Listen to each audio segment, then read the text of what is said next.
शिव पुराण में विशेष कथा क्या है? हिरण्यकश्यप ने जब प्रयास किया खूब अपने पुत्र प्रहलाद को मारने का, लेकिन मरा नहीं वो। हाँ, ऊपर से गिरवाया, बिच्छू छोड़ दिए, हैं, होलिका के साथ बैठा दिया तो भी नहीं मरा। तब उसने अपने दरबार में बुलाया और बात बात में कह पड़ा कि इस खंभ के अंदर भी है क्या। तब निर्जीव खंभ को अपना बाप बना करके भगवान नरसिंह प्रकट हो गए महाराज, और हिरण्यकश्यप का सत्यानाश कर दिया। भागवत में तो इतनी बात सुनते हैं कि जब शांत नहीं हुए, क्रोध उनका शांत नहीं हुआ, तब क्या हुआ? तब प्रहलाद जी गए, 27 श्लोकों में स्तुति करी और उनका क्रोध शांत हो गया। लेकिन शिव पुराण में विस्तारित कथा आती है, उनका क्रोध शांत हुआ ही नहीं, क्योंकि आवेश अवतार है नरसिंह अवतार। कितना क्रोध करके आए थे, क्योंकि भगवान को अपनी सृष्टि में बदलाव करने पड़े।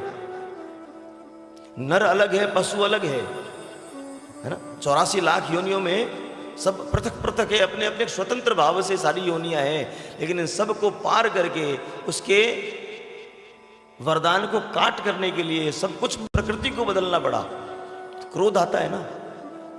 आपने कुछ घर में बनाया हो, बड़ा मेहनत करके बनाया हो, तो आपके पुत्र ने उसे बिगाड़ दिया, कितना क्रोध आता है। सब कुछ नया किया, उसने मांगा कि ब्रह्मा के बनाए 12 महीनों में न मरूं, तो महीना भी दूसरा बनाया, पुरुषोत्तम मास।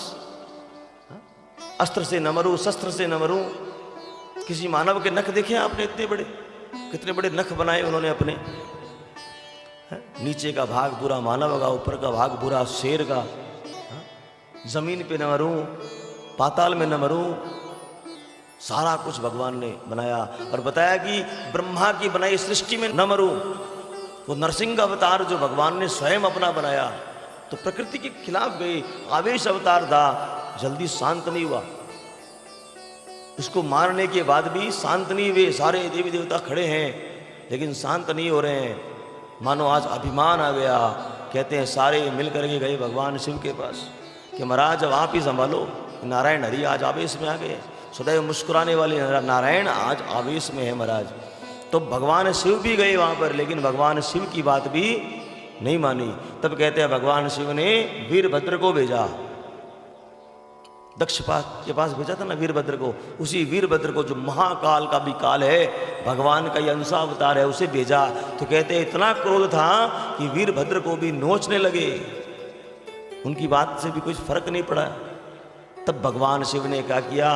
भगवान ने सर्भा अवतार लिया। प्रश्न पूछा था ना कि सर्भा अवतार क्यों लिया? सर्भा अवतार एक पक्षी का जो बड़ा ही विशाल है, ये बड़े बड़े नख है उसके, ये बड़ी चोंच है, बड़ा ही जहरीला पक्षी है। वैसा अवतार लेकर के भगवान ने क्या किया? भगवान शिव ने अवतार लेकर के नरसिंह भगवान जो विशाल थे उनको उठा लिया अपने पंजों में और कहा शांत। नहीं हुए शांत, तो फिर हिलाया जोर जोर से कि शांत नारायण। भगवान तो अपने दंभ में थे कि आज मैं किसी को नहीं छोड़ने वाला हूं। कैसे 7-8 बार झुमा करके भगवान शिव ने जमीन पर पटका नरसिंह भगवान को। तब तंद्रा आई, अरे अरे अरे अरे भूल हो रही है, मेरा अवतार तो इस भगत की रक्षा करने के लिए हुआ था, मुझे अभिमान आ गया, मुझे आवेश आ गया। और भगवान ने उठा करके पटका, कहाँ पर? कैलाश पर पटका जोर से नरसिंह भगवान को।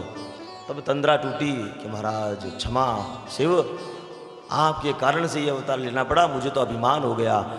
नारायण का अभिमान तोड़ने के लिए भगवान शिव ने शर्भा अवतार लिया। जब भगवान नारायण ने प्रार्थना करी भगवान शिव से, तो भगवान शिव प्रसन्न हो गए और कहते हैं एक रूप में तो भगवान नारायण चले गए क्षीर सागर में, लेकिन वो जो स्वरूप लिया था उस स्वरूप का क्या होगा?